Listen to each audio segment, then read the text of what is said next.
राज्यातील आदिवासी बहुल क्षेत्रात अलीकडच्या काळातील कुपोषणामुळे होत चाललेल्या बालमृत्यूंचं प्रमाण रोखायचं असेल तर या समस्येची वस्तुनिष्ठ कारणमीमांसा महत्त्वाची ठरते। यासाठीच या समस्येचा पाठपुरावा करणारे पत्रकार भगवान खैरनार आज आपल्या स्टुडिओमध्ये आले आहेत। खैरनार जी नमस्कार। 9:30च्या बातम्यांमध्ये आपलं स्वागत। नमस्कार। कुपोषणामुळे होणारे बालमृत्यू हे तर खरी एक गंभीर समस्या आहे। देशात एकूणच जे बालमृत्यूचं प्रमाण आहे त्यात महाराष्ट्रात आणि आपण जर पालघर जिल्ह्याविषयी जर आपण बोललो तर बालमृत्यू हे खूपच झाले तसं लक्षात येते।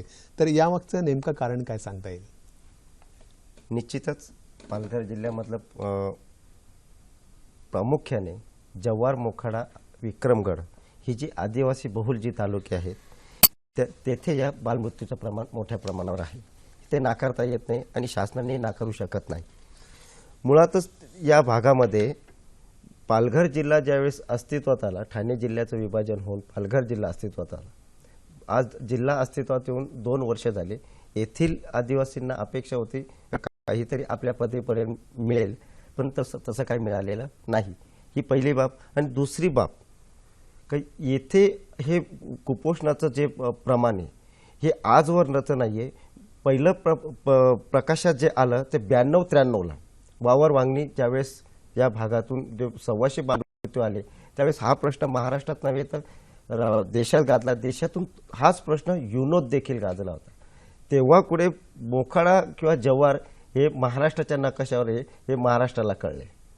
ही एवढी गंभीर समस्या आजही तेथे आहे, यात कोणीच नाकारू शकत नाही। बर, कुपोषण आणि बालमृत्यू हे जणू समीकरण आज जव्हार मोखाडा भागात जुळलं गेलेलं आहे। हे शासनाच्या अंगवळणी पडलं की काय असं म्हणावं लागेल।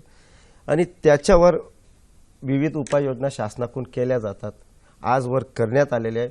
त्यासाठी अनेक कोट्यवधी रुपयांचा निधी उपलब्ध करून दिला, परंतु प्रत्यक्ष अंमलबजावणी किती झाली, त्याचं मूल्यांकन झालंय की किंवा नाही, हा महत्त्वाचा प्रश्न गुलदस्त्यात आहे आजही।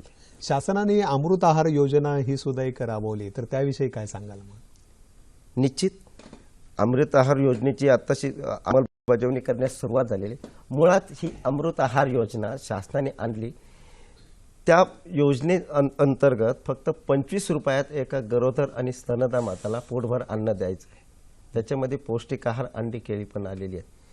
मग ह्या 25 रुपयामध्ये आज अन्न कसं काय द्यायचं, पोटभर अन्न त्या महिलेला देणार कसं काय, यासाठी कोणी बचत गट पुढे पालघर जिल्ह्यामध्ये पुढे येत नव्हते। त्यानंतर कालांतराने महिन्याभराच्या याच्यानंतर ती योजना सुरू होत नव्हती, म्हणून तेथील बचत गटांच्या ऐवजी अंगणवाडी सेविकांवरच हा प्रश्न लादला गेला का हा तुम्ही ही योजना तुम्ही राबवा। आणि त्यामुळे नाइलाजास्तव ह्या महिलांनी किंवा अंगणवाडी सेविकांनी तो आज सुरू केलाय उपक्रम। परंतु त्या महिलांना किंवा पोटभर अन्न मिळतंय किंवा नाही याची अद्यापही शासनाकडून उलट तपासणी झालेली नाही।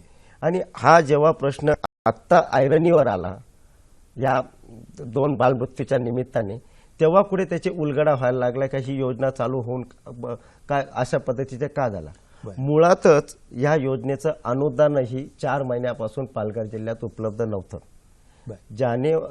जानेवारीपासून सुरू झालेली ही योजना आज या स्टेजला येऊन ठेवलेली आणि आज बालमृत्यूचा जे प्रस्ताव आणलाय तर निश्चितच ह्या अमृत आहार योजनेचा पाहिजे त्या प्रमाणात उपयोग झाला असं म्हणता येणार नाही।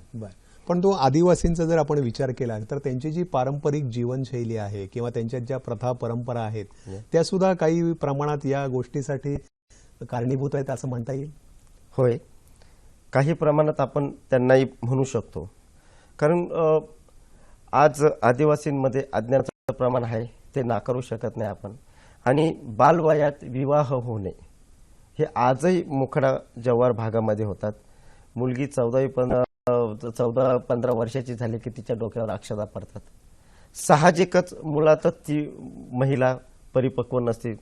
आपल्या शासनाच्या नियमाप्रमाणे 18 वर्ष मुलीचं, 21 वर्ष मुलाचं वय अपेक्षित आहे, परंतु त्या पद्धतीचं तिथे बालविवाह आजही होत आहेत।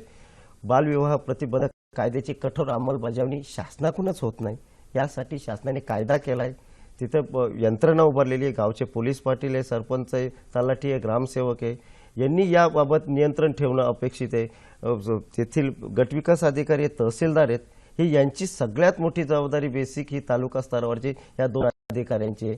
त्या योजनेची किंवा त्या कायद्याची अंमलबजावणी होत नसल्या कारणाने आज बालविवाह होतात. 1 महिन्यातच पाळणा हरतो, अपत्य निर्माण जन्माला येतं आणि त्याचा परिणाम असा होता का ते येणारं मुलंच मुळात कुपोषित जन्मतं. मग त्याचं पोषण कधी होणार? मुळातच महिलाची पूर्ण सक्षम नसते ती महिला आणि जन्माला येणारं मूल जर ते या पद्धतीने जर कुपोषित जन्मलं तर ते संपूर्ण यंत्रणेला हे दोषी ठरवणारं ते मूल जन्माला येतं. बरं, परंतु म्हणजे एकूणच आपण मगाशी उल्लेख केलात की विवाह होण्यासाठी मुलीचं वय 18 आणि मुलाचं 21 असणं अपेक्षित आहे. तर हे जे त्यांचं अज्ञान आहे ते दूर करण्यासाठी तिथे काउन्सिलिंगची सुद्धा त्यांची जरुरी आहे असं वाटतंय.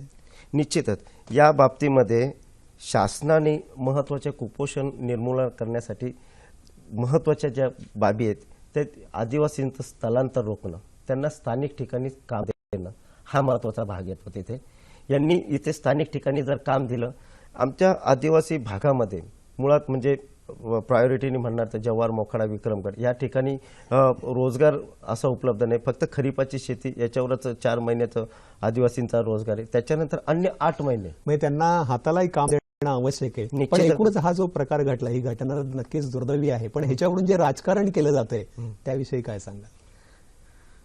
घटनेच्या मुळाशी जाऊन त्याला पर्याय शोधणं महत्त्वाचं आहे. परंतु आता ही उलट परिस्थिती झाली का आता त्याचं राजकारण सुरू केलंय आणि कुपोषणाचं राजकारण होऊ नये हीच एवढी माफक अपेक्षा इथे आदिवासी आज बोलू लागलाय.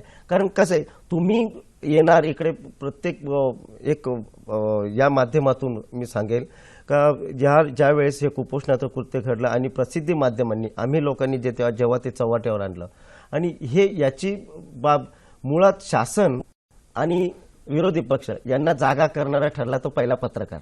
या पत्रकारांनी जर हे प्रकरण चव्हाट्यावर आणलं नसतं तर हे कोणीच जागे झाले नसते. सगळं काही आलबेल स्थिती आहे असं वाटत असतं. परंतु ही जे आलंय आता कुपोषणाची स्थिती आली, ही परिस्थिती कशी आटोक्यात आणायची, याच्यावर काय उपाययोजना करणे अपेक्षित आहे, तातडीने काय आपण करू शकतो आणि आदिवासींच्या कुपोषणाला काही प्रमाणात कोणा ह्या एवढ्या 2 महिन्यात आळा घालू शकतो. म्हणजे यातलं राजकारण बाजूला ठेवून सगळ्यांनी एकत्र काम करण्याची आज गरज आहे. परंतु एकूणच समाज आणि प्रशासन यांच्यामध्ये परस्पर संबंध कशा प्रकारे असल्यामुळे हे आपल्याला या प्रश्नाला तोंड देता येईल, काय सांगाल? यासाठी काही सामाजिक संस्थांची पण गरज घेण्याची मदत घेण्याची गरज आहे.